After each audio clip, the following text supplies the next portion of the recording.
All right, welcome back, everybody, to another episode of Man vs. Marriage, episode 10.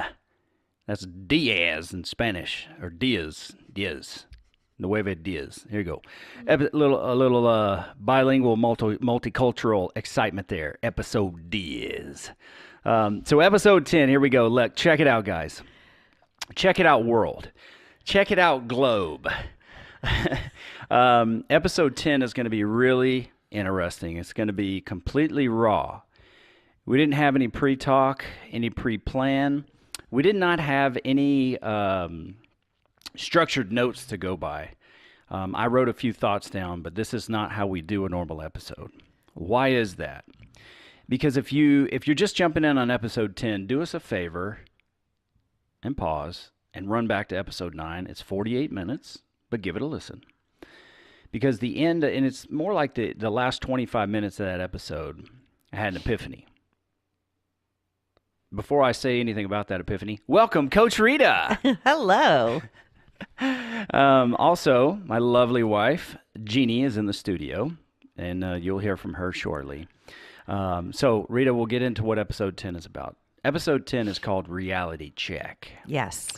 Because the end of episode 9, we talked about me in a car with my wife, her love language, and what I assumed I knew, and then kind of talked myself out of, and then found out that it was what I originally thought. So I thought I knew something, and then justified it away, or used my tools to justify it away, and then got in a conversation with my wife and figured out it was what I originally thought it was. So that's like some Twilight Zone stuff there. That makes any sense. That I'm gonna explain. So, how do we set the stage here? I mean, since we're just really doing it in the moment, should I recap the story? Yeah, because it all started with a question that you had for me in what transpired. So I think just to go back with the question, hey, Rita, what do I do about this? Or how would you approach this? Right. So that's what I'll do. I'll just take a quick few minutes to throw it all out there. So years ago, one of the coaching tips that Rita gave Jeannie and I was learning each other's love language. And I know that we're going to do at least one episode, maybe a 3-part series on what the love language is all about and how you kind of identify that in your partner. And I've got to tell you, that love language deal was so eye-opening and helped me on my quest to get to know my wife a lot better. So her top love language, the way she receives love the most, quality time. Right.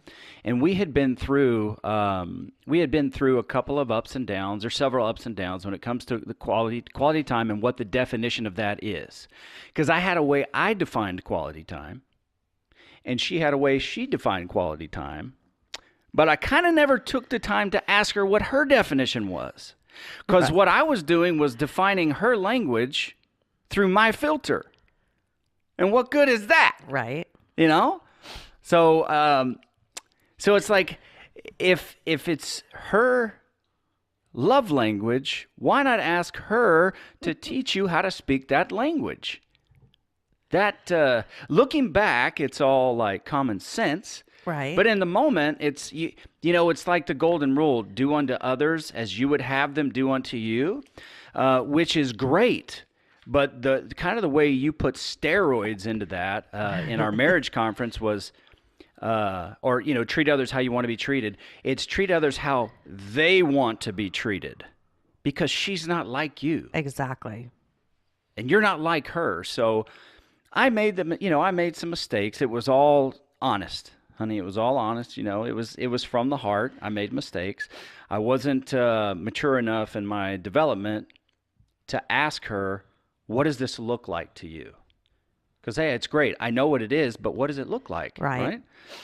So quality time was it. And I was, we got into a thing where for us, having 8 kids, having 3 kids with special needs, you have a very narrow pool of babysitters. And that's understandable because who is taught how to babysit wild animals at the zoo? Okay? That's kind of like They're what not like that at all. when they were little. Well, okay, I'll give you that. When they were little. I mean, I'll give you that. they're closer to a well-oiled machine now. It But is. when they were little, Yes. I had a couple friends of mine come over when I had a t-shirt company, and they came to help us get t-shirts set together. Uh-huh. Somehow the girls convinced those two guys that they were just going to leave and go get food and be right back. And this is when this is like 10 years ago. So we're saying that No. we have 3-year-olds, 5-year-olds, and 6-year-olds, okay? And a baby. So the girls leave, and my friend Pete said it was like the kids came out of nowhere, and they all bum rushed him and Louie at the same time. And he had a baby in his left arm, and he felt like it was soccer practice, and they were all soccer balls, and he was like dancing around they were trying to wrangle the kids. And I was still at work. I didn't get home till later, till like right before the girls got home. Right. And I got home, and here's the guys, and they look, I mean, they just, deer in the headlights it's not even close to describing how they look. And That's I was hilarious. like, what the heck were you guys thinking? You can't handle this. So that's kind of the way it is when it comes to babysitting. And if you could think about it, yeah. She's giving herself props there for negotiating to leave. That was awesome. No, I'm giving myself props because I could handle it. That's true. That's true. She's I'm giving willing props to because she can give handle it. in, and I can handle it. So the thing is that it can be very intimidating to be 1 against 8. So your pool of babysitters is really small. And here's what happens in the world of babysitting. As your babysitters start, they graduate high school, then they move away because they get a job and go to college. Exactly. So you're kind of in this constant maneuver of trying to find babysitting. Mm-hmm. So we scored babysitting. And her love language is quality time. So I'm taking her out to the movies all the time. What do you do at the movies? You sit in silence and watch a movie. You get back in the car and you drive home. And I'm thinking, I'm a good boy. I'm giving her quality time, getting her out of the house, and this is great. Well, it wasn't great because it wasn't quality time. It was my definition of quality time, and that was not feeding her. It was not fulfilling to her. And it came out in a rush of, that's not quality time. And I'm like, what do you mean it's not quality time? We're together. And it's like, no, I need you to sit with me. I need you to look me in the eyes. I need you to talk to me. I need your undivided attention. Right. And after the offense of that dust of offense settles and it's all down, it's like, well, do I want to make it my way? Do I want to turn this woman into me? Or do I want to actually fulfill this woman who I married for a reason? Right. I don't need to be converting her into me.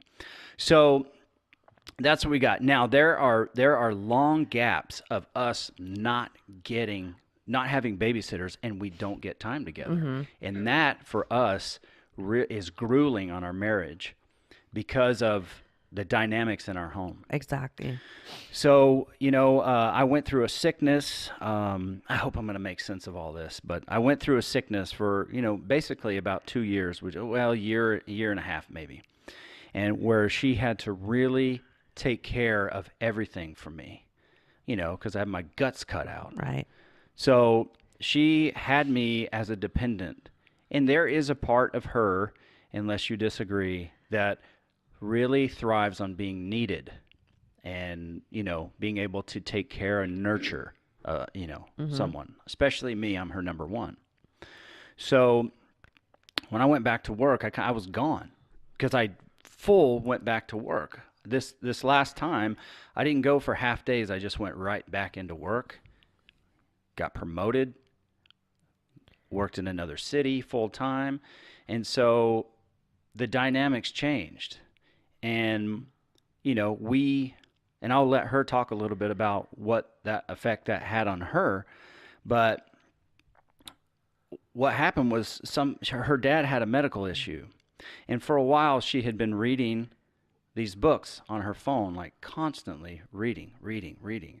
And my thought first is like, that's not healthy to be in the room with somebody and feel like you're alone sitting next to that person. And that's how I was feeling. I never said that, but it's how I was feeling.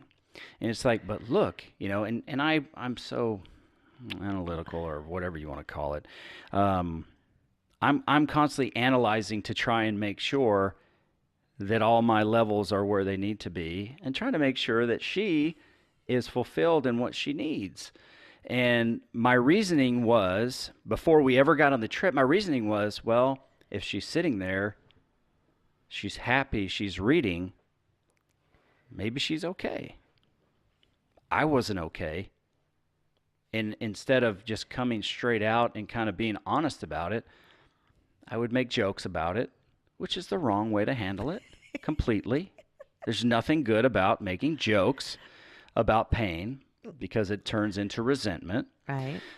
So with that, her father had a health issue, and we drove to Idaho. It's a good 12-hour drive.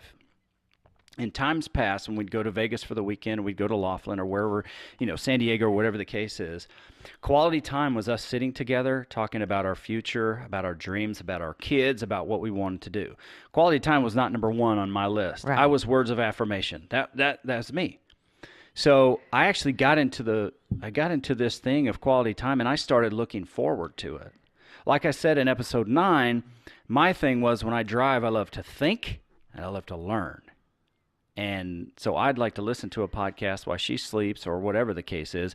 Because in my heart, I want her to be excited about what I'm listening to, but it's not her thing.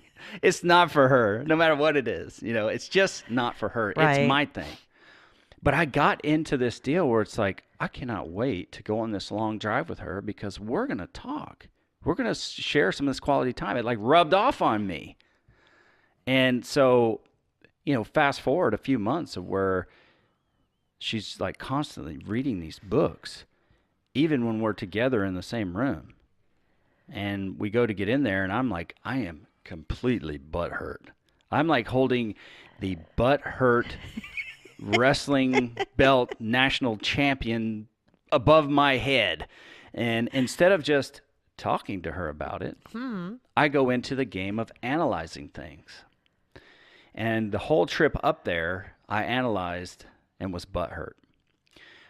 I reasoned within myself the days we were up there, and on the way back, I decided that I was going to give this thing a test and say, well, maybe she's just happy and wants to read. I can listen to whatever I want. It's like the best of both worlds. Right. I'm getting fulfilled. She's fulfilled. And if I want to talk, I'm sure she'll stop what she's doing and talk about it, because she doesn't know what's going on in my head. By now, guys are like, what the heck do you see in this guy? Anyway, so I did that a few times. And when I would talk, she'd put the book down and we'd talk for a little bit, and then go back to regular. So in my head, I was like, okay, apparently what I thought at first, not that she was, I thought she was kind of relenting, or, going back. What's the word I'm looking for? She was Reversing? No, she was whatever it was, she was kind of going and hiding. I don't remember what the word is. Retreating. Retreating is the word I use, and that's the word I was looking for. I owe you a kiss. Let's make it a double. So she was retreating into her own world. And not only was she retreating, but there was some replacing going on. Her quality time was being replaced with something else as an escape because of how she was feeling, and I never asked her about it. Right. So I used all my tools to justify things, and I don't know if it was to make myself feel better or what. But at about 1 o'clock in the morning one morning, this all came out because I couldn't sleep. I was being eaten up over it because she was back in the books, and something felt off to me. And I did not know how to approach it. And this is after we did that episode. So I was like, hold on a minute. So with that, that's what brings us here to episode 10, reality check. And I just hope that you as a listener will honor what we are trying to create here, which is, this is not a made for TV, everything in life is perfect. Right. This is raw, it's open, it's us really putting our marriage out there to show you that just because you have a podcast doesn't mean that life is perfect. What it means is when you face challenges, you got to be able to work through it. And you have to constantly, like we said in the beginning, you want to maintain your edge. Mm-hmm. And I had lost my edge in some areas simply because I didn't communicate like I knew I was supposed to. You know, like episode coming up, I had those silent expectations, those silent things I wanted that I, for some reason, fell back into the trap of assuming that she knew. But how could she? So in hindsight, looking back, can you see, or could you answer for yourself, like why was it that you turn within? Like we go within, and once you go within, you go without. Mm-hmm. Because you weren't expressing, you weren't communicating, you weren't doing those things that you know to do. Yeah. So did you find in this journey, did you find why you responded the way that you responded? Standing in these shoes today, Uh-huh. I would say it's because I made it about me instead of allowing her to speak for what was going on with her. Okay. So what I did was I automatically assumed that I was the party that was causing the problem. You were the problem. Maybe I was associated with the problem, Mm-hmm. but she's responsible for her actions. And I was making myself responsible for her actions and figuring out how I could fix it. But I didn't know what she was going through.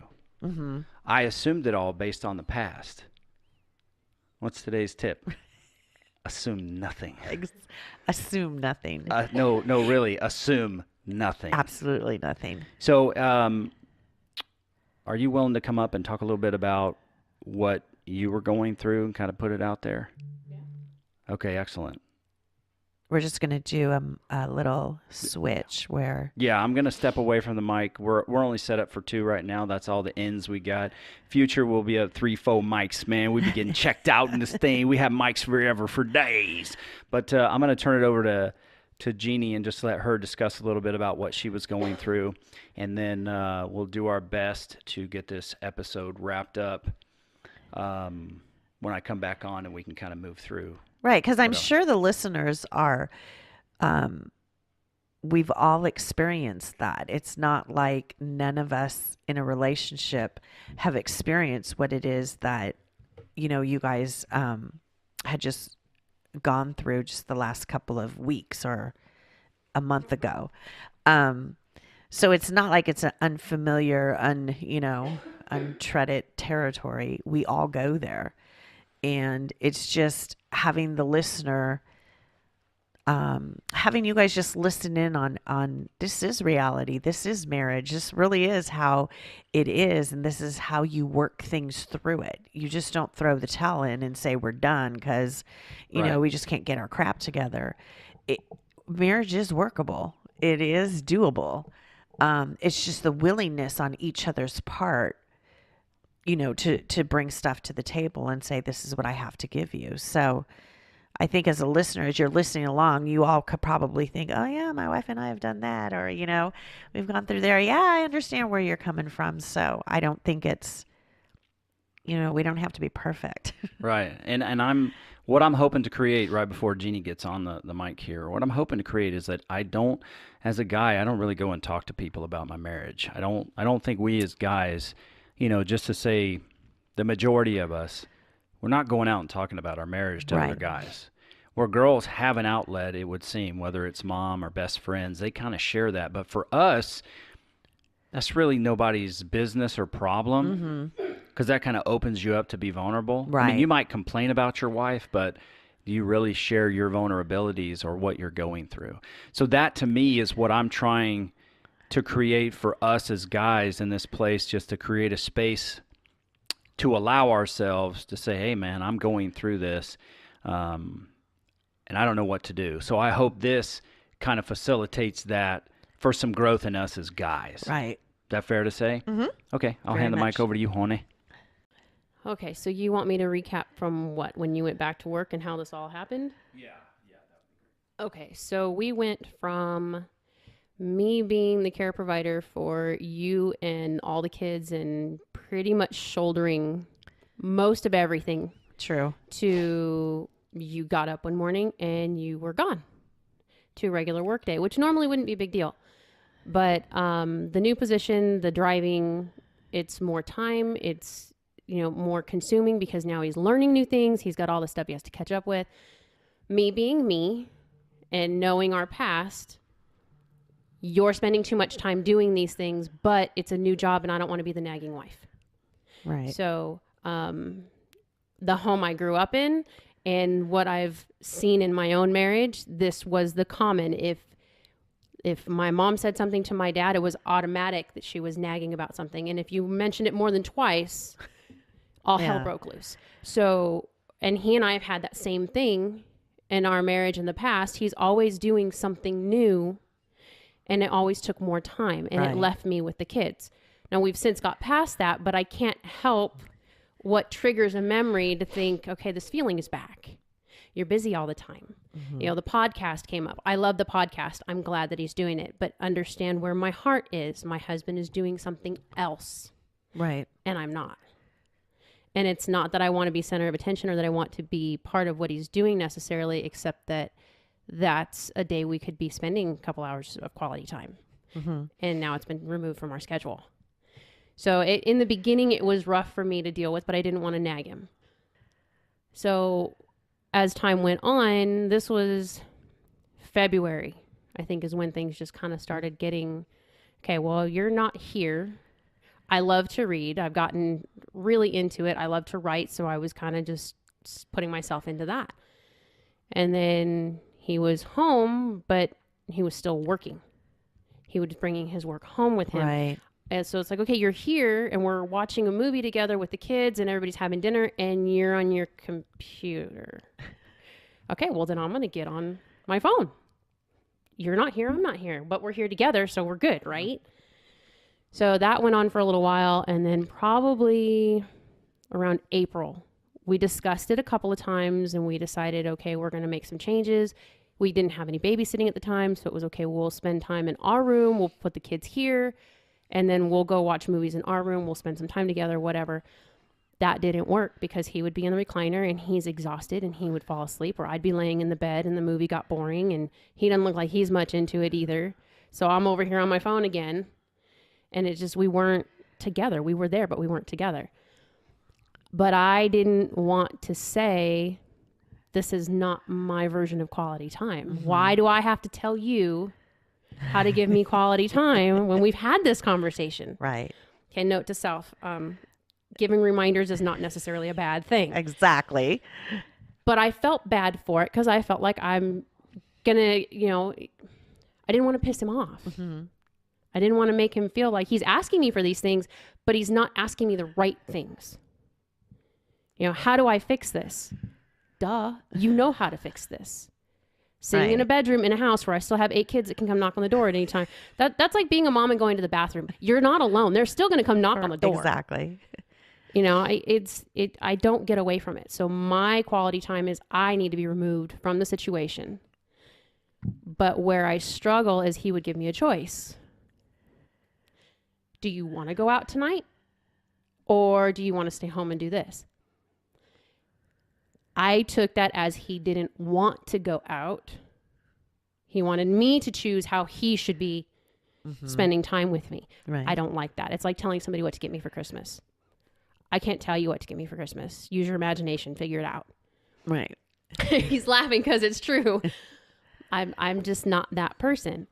But what ended up coming out of it is I started withdrawing myself so far that I could be in a room with him and I'm perfectly content. But he wasn't. And he wasn't telling me. Right. And then by the time it actually all came out at 1:00 in the morning, it was huge. And I didn't realize he had these feelings. He didn't realize that I felt like I was alone, so I just made up for it. But as we kind of started going back to it, it's like, I'm here, but I'm alone. So if I'm going to be alone, I'm going to entertain myself. But he didn't know that. And I wasn't really wanting to go putting it out there. I don't want to go through the fight of it. Mm-hmm. This is something that we go through. It's kind of like that stupid mountain, and you just go around it and you go around it. And every time we get to the front of it, it's like, seriously, again, really? So I didn't want to argue with him. Mm-hmm. We don't do well with conflict. We don't like it. I don't like it. And I'm very filtered in what I say in conflict because, as we found out the other night, we had another one of these conversations, and I used a certain term because it was the first thing that came to my thought on how I felt. And it hit him like a ton of bricks, and he couldn't get off of it. And I had to sit there and try to figure out, okay, how do I fix this? Because it's not what you're thinking I meant by it, but it's just the first thing that came to mind on how I could say it. Mm-hmm. So then you have to backtrack, which is, 10 times better when you're in an argument, because now you have to try and go back and erase what you just caused him to go through and try to start over again. And I'm a woman. It doesn't always work that way. If you said something and it's stuck, and I can't help it. So we're not real good at this yet. But what we did figure out is I'm a control freak. But the one thing I do not like control of is my quality time with you. If you're going to spend quality time with me, you need to tell me, okay, we've got a babysitter. I'm picking you up. We're going to go out to dinner. We're going to go do this. Tell me what I'm doing, and I'm good to go for the rest of the day, because I know it's coming, and I know there's probably some guys that are like, oh my God, if I have to tell my wife how to do everything, she's going to flip her cookie. And it's true.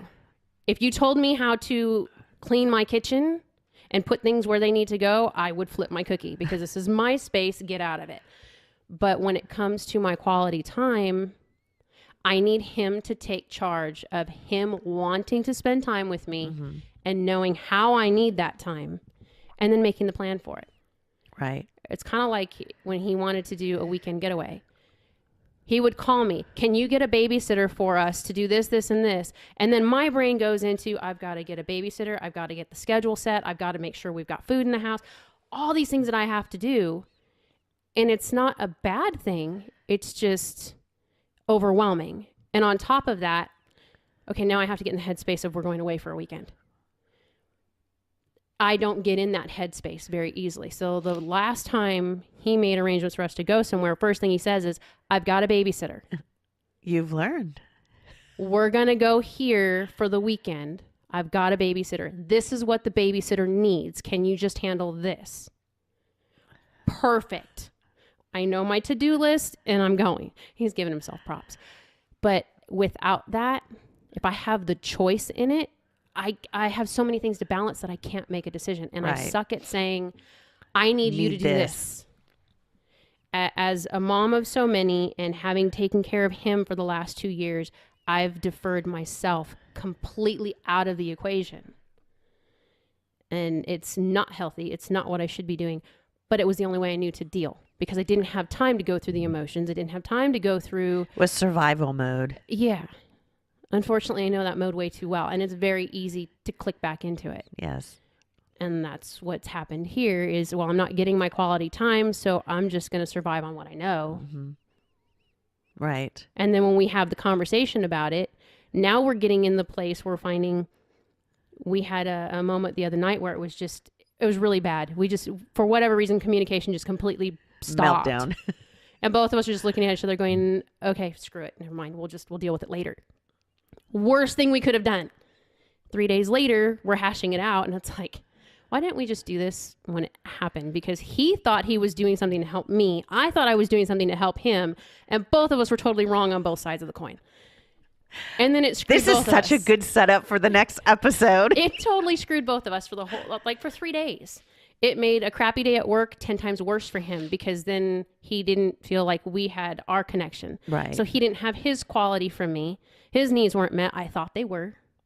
They weren't. He's standoffish, so I'm not getting my stuff. It's like, right. Okay, this is Isn't just that such a vicious circle mess. once you get in it? It's a mess. So now we're just like, okay. And then it's like, okay, we're going to do the podcast on this. Lovely. Let's just put all our stuff out there. Well, that's what you're here for. You have all the questions that we don't ask. So that's kind of where we're at now is navigating through it, I guess. Yeah. Well, I thank you for sharing, because a lot of people wouldn't have I don't want to say the guts, but um, to come into a studio and say, hey, we're going to put it all out there, because I believe this is probably a good amount of marriages going through what you just described, both of you, on both parts, a man's version and a woman's version of this is what, even though this is the subject at hand, but this is how I saw it and this is how I saw it. And I think what you guys share is a lot of the feelings, a lot of the thought process, a lot of silent expectations and assuming. And that is just an antidote for Disaster. combustion. Right. And I think the lessons, because I'm always looking for a lesson Right. in a situation, and I don't want to be podcast Quincy to my wife, but I have to run through these types of things so that I can better learn how to understand her. And when we were talking about a week ago, and she said, well, when he says this, which is we made a commitment, then she gets into a different mode. Right. So I have to remember that. And it's always easier, like I was telling her during this argument, it's always easier to handle the little bit of pain on the front side than the amount of pain you walk yourself into. Yes. If you constantly are trying to avoid that little bit of pain, it's like what Jim Rohn said on a couple episodes ago. Discipline is measured Right. in ounces. Regret is measured in tons. And when you get to the point of saying, what are we doing here? Why is this happening? It's because you don't want to be nitpicky, Right. but you just want to be open enough and have the courage to address something at an appointed time. Like you and Bill used to do Mondays to air Right. your grievances. Right. And maybe that's the time. But, and like my question was to you, it's like, am I supposed to take this, prod the bear until the rage comes out approach to say, I know something's wrong? But she helped me by saying, you have to remind me of the commitment I made that I'm all in. And that's where that really helped me, because then it feels like a lot of pressure on me to actually get you to be truthful with me. So there's all kinds of things that came out of this. It's like, okay, here's an area that I didn't know was going on. She did not speak up. I noticed something. I didn't speak up. I just started to analyze what it was instead of stopping, assuming nothing, asking a question, and then us working through a small pain point as opposed to waiting 2 months for an eruption. And I guess that's the biggest lesson. I mean, I'd like to just keep talking about this for the next hour, I don't know that it would be a service to, or value to the people that are listening, but the biggest takeaway from this is that, you really have to be committed to understanding where your partner is and not assuming that they remember everything. I'm pretty good at remembering things systematically, but life happens. Right. So sometimes you might forget, and you might need reminding. I mean, I am a guy. I need reminding, And so, yeah, so does she. So,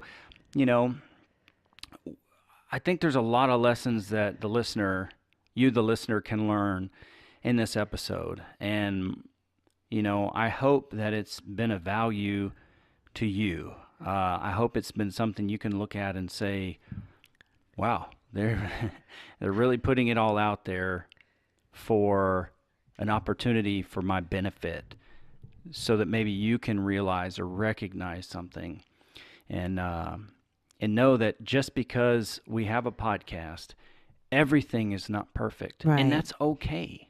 It's okay. It's like I heard at church the other day. God made man. He said it was good. He never said it was perfect. Life is messy, right? Yeah. But if you're committed to doing life together, just keep getting better. That's my message there. I hope there's a good takeaway from you here, and then maybe we'll take a few minutes to discuss what our next episode will be about. That sounds good. You got anything else to leave our peeps with? No, I think it's important to remember to revisit those things that you guys are committed to, because I know, just because I had the opportunity to coach you guys in your marriage, and I know that was the big question, is like, you have to be all in. There is no such thing as I'm just going to give. You know how people say, like, you give 50%, I'll give 50%. That makes 100%, and then we're good. No, you're all in is 100% of you. And sometimes you do need a reminder of that, to remind each other that, hey, we said we're all in, because life does get in the way. Things happen, and you're going through these things, and it's not like you forget on purpose. You just need to be reminded, get back on that ground level, that you both are in agreement. Yes, this is what we agreed upon, and this is how we're going to move forward to that. Now, for you listeners, this just didn't happen overnight. This was a process of talking and getting to that place to say, you guys really had to do some deep soul searching within yourself, and to forgive and to let go and talk about things that weren't talked about for years. I mean, to get to that place to say, okay, I'm all in. So us sharing today, and being open and being honest and just being genuine to, this is marriage. These things do happen, but it's getting back together and working together on it, and not separating yourself, where you go back into a deeper place of disengagement, a deeper place of you're disconnected more and more, where instead of 2 months, then it's years. And then you're looking at each other asking, how the heck did we end up here? Nobody ever wants to get to that place. So I commend both of you for putting into practice. It may be like what you guys think, a slow thing, like, okay, we didn't recognize it right up front, but my gosh, you did recognize it. But he remembered the two tools that work for me. One is, when we first started all this mess, I had to give him permission, and he had to give me permission to ask you, even if it pisses me off. Yep. And he'll tell you, I'm the first person, when you question me, that's the first reaction you get, because my brain goes to, what do you mean? What'd I do wrong? Right. And it's not intentional. It's something that's me. Mm-hmm. But I gave him permission to ask me those questions, and then I gave you permission. Right. So I have two people that I'm accountable to say, okay, something's off. But the other thing that he's had to learn, and I gave him the permission to do, is say those key things like, hey, you remember we said we were all in. You promised me this. Because in all honesty, 8 kids, homeschooling, autism, jobs, marriage, all these things, I forget and put things on the back burner a lot, because it's not right in front of me that second. But what's not right in front of me might be tearing him apart. Exactly. So him coming to me and saying, okay, wait, you told me we were going for good, better, best. You promised me this. So I need you to know this is what's going on. That switches my mind off of everything else. It's my responsibility today to switch to, okay, I might not like it. Right. It's a lot of times it comes out ugly, but I still have to give him the opportunity to bring it up. Mm-hmm. And I got to figure out how to get through it. Right. And it is a choice. Everything is a choice. It is a choice to either say, screw you, I'm not going to do this today, or, okay, I got to engage this. But he allows me that. There are some days where I can just say, you know what, I cannot have this conversation with you right now. Right. And it sucks, but at least I don't leave him hanging, and we go, okay, so tomorrow, this is what we're going to do when I get home, and we're going to deal with the kids with this, and then we're going to hit this. And it gives me enough time to at least get through all my other junk and have time to really think about it and how I want to go about discussing it. Right. Because sometimes it might not be the easiest conversation. You know, you get into intimate stuff, and that takes like a couple of days to really to process it before you go there, because I still need to be that soft spot. He still needs to be that soft spot. And sometimes those are really hard places to go. Right. So, well, kudos to you guys. Thank you. Yeah, and just to finish it up, and I know our producer, she's out today, and I know I'm gonna really get in trouble because we're well over the 30-minute mark. But I feel like this is a therapy session here, a coaching session. That's why the last time we were arguing, I couldn't let it go. I had to keep not rehashing it, but just making sure that we were both able to explain where we were coming from, trying to use the tools, like I said, not going podcast Quincy on Jeannie, Right. but trying to use the tools to understand, because she said a word or a phrase that it devastated me. Mm-hmm. It's not what she meant, but she didn't have another phrase for it. Right. And she's like, "You're stuck on this." But so let me explain to you why I'm stuck on this, because I could never imagine myself doing this to you. Right. And it's hard for me to hear. And she says, "Well, okay, basically that's fair. So I'm going to change what I said. So, because I don't mean what you heard." The tools, we were using the tools that we've been given. But sometimes it takes a little longer for the tools to work. Right. You can't just try to use the tool once, and because you don't get the desired result, throw it on the ground Exactly. and give up. It's a process. Mm-hmm. She is her own living, breathing entity, and I am mine. So you have to remain dedicated to not being right, but to what is right for you and your relationship. And that, as long as you have that goal there and you're able to communicate and you give each other room to be stupid, because it happens, right, honey? It happens. It does. Because when you're hurt, you're hurt. I'm a man, okay? But I was hurt.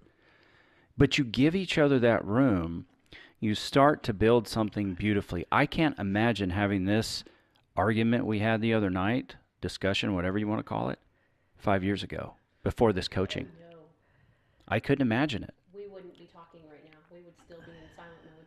So we Yeah. would, like she said, off mic, we would still be in silent mode to this day. Several days later, both getting deeper and deeper in resentment. Yeah.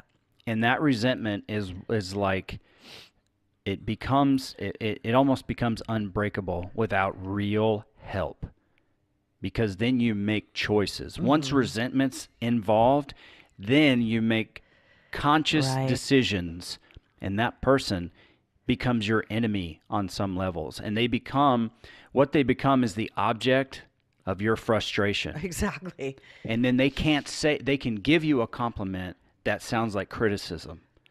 So be willing. It's taken 5 years to create this. Dude, we said this in the beginning. You got to be willing to do work. Okay? And yeah, it's hard. But so what? Life is hard. You don't give up. Right. You don't. What you do is you understand why you made this commitment, and you let hell come against it, but you stand on why you came to this commitment, and then you move forward. You don't give up because it's hard. It's not acceptable. Your love is worth more than that. Exactly. Your commitment is worth more than that. Your bond to your best friend, your desired outcome, is worth more than giving up because the tool doesn't work or you don't know what to say. Because you only tried it once. That's it. We Yeah. can't do that. So, you like in football, they say you got to take what the defense gives you.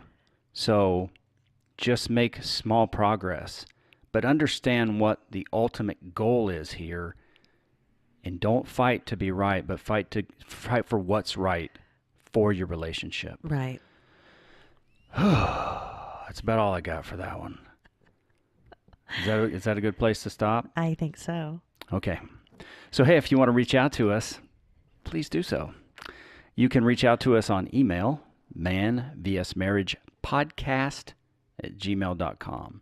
That's man, V like Victor, S like Sam, marriagepodcast@gmail.com. So man versus marriage podcast@gmail.com. Or you can go to our Facebook page, which I don't remember right now. gosh, I feel like a goon. Isn't it the same? Man versus Marriage podcast.